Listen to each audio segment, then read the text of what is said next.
అధ్యక్ష ఒకసారిగానే 1983కి వెళ్తే అధ్యక్ష ఆనాడు విశ్వవిఖ్యాత నట సార్వభౌమ స్వర్గీయ నందమూరి తారక రామారావు గారు ముఖ్యమంత్రి అయిన వెంటనే పటేల్ పట్వారీ వ్యవస్థ రద్దు చేసి పరిపాలన ప్రజల దగ్గర తీసుకెళ్లారు అధ్యక్ష. దాని తర్వాత చంద్రబాబు నాయుడు గారు పరిపాలనలో మీరు చూస్తే అధ్యక్ష ఆనాడు సింగపూర్కి వెళ్ళి మెరుగైన సేవలు ప్రజలకు ఎట్లా అందిస్తున్నారని చూస్తే సిటిజన్ సర్వీస్ సెంటర్ సింగపూర్ లో చూస్తారు అధ్యక్ష. అది మన రాష్ట్రానికి తీసుకురావాలని ఆనాడు ఈ సేవ పేరుతో ఒక సెంటర్ తీసుకొచ్చి ఏదైతే ఎలక్ట్రిసిటీ బిల్స్ పేమెంట్ నుంచి మొదలైందో అది అనేక సర్వీసెస్ ఇస్తూ పోయింది అధ్యక్ష. ఆ ఈ సేవ మళ్ళీ తిరిగి మీ సేవగా మారటం కూడా జరిగింది అధ్యక్ష.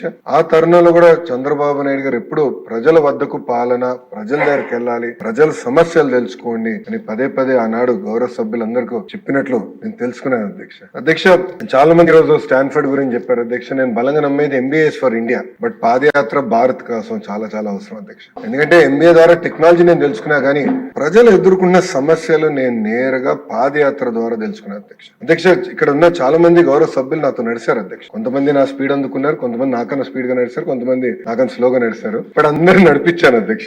ఆ రోజు నేను ఏ ఊరికి వెళ్ళినా, ఏ గ్రామానికి వెళ్ళినా ప్రజలు కలిసినప్పుడు వాళ్ళు ఒకటే చెప్పారు, ఈ రోజు ప్రభుత్వం నుంచి ఏమైనా సేవలు తీసుకోవాలన్నా మేము ఆఫీస్ ముందర నుంచోవాలి, చేతులు కట్టుకోవాలి. ఈ రోజు బటన్ నొక్కితే ఒక సినిమా చూడగలుగుతున్నాం, బటన్ నొక్కితే నిత్యావసర సరుకులు ఇంటికి వస్తున్నాయి, బటన్ నొక్కితే ఏకంగా టాక్సీ బండి మా గ్రామానికి వస్తుంది. కానీ ప్రభుత్వ సేవలు ఎందుకు రావట్లేదని సూటిగా నాడు నన్ను ప్రశ్నిస్తాం జరిగింది అధ్యక్ష. అధ్యక్ష మనందరూ తెలిసిన విషయమే, సామాన్య ప్రజలు ప్రభుత్వ ఆఫీస్కి వెళ్ళాలని కోరుకోరు. అక్కడికి వెళ్తే ఎవరికైనా డబ్బులు ఇవ్వాలనో, లేదంటే గంటల తరబడి నుంచోవాలనో, లేదంటే ఒక రోజు వాళ్ళకి వస్తున్న జీతం పోతుందన్న బాధలో వాళ్ళు వెళ్తున్నారు తప్ప ఏదో వెళ్తే మెరుగైన సేవలు వస్తాయని అనుకోవట్లేదు అధ్యక్ష. అధ్యక్ష ఇంకో పక్కన చూస్తే అధ్యక్ష మా సొంత నియోజకవర్గం మంగళగిరి అధ్యక్ష మనకి ఎంపీటీసీ ఎన్నికలు జరిగినాయి. ఎక్కువ శాతం ఎంపీటీసీలో తెలుగుదేశం, జనసేన పార్టీ కలిసి ఆనాడు కైవసం చేసుకున్నాం అధ్యక్ష. ఆనాడు ఎంపీపీగా బీసీ మహిళా రిజర్వేషన్ వస్తే కావాలని మా చెల్లమ్మకి ఆనాడు సర్టిఫికెట్ ఇవ్వలేదు అధ్యక్ష. ఆనాటి శాసనసభ్యుడు ఉన్న వ్యక్తి కావాలని సర్టిఫికెట్ ఇవ్వలేదు అధ్యక్ష. ఆ రోజు నేను అనుకున్నా మార్పు తీసుకురావాలి వ్యవస్థకి. అంటే ఒక సర్టిఫికెట్ కోసం ఎలా హింసిస్తున్నారు, ఎలా వేధిస్తున్నారు నేరుగా నేను ఆనాడు తెలుసుకున్నాను అధ్యక్ష.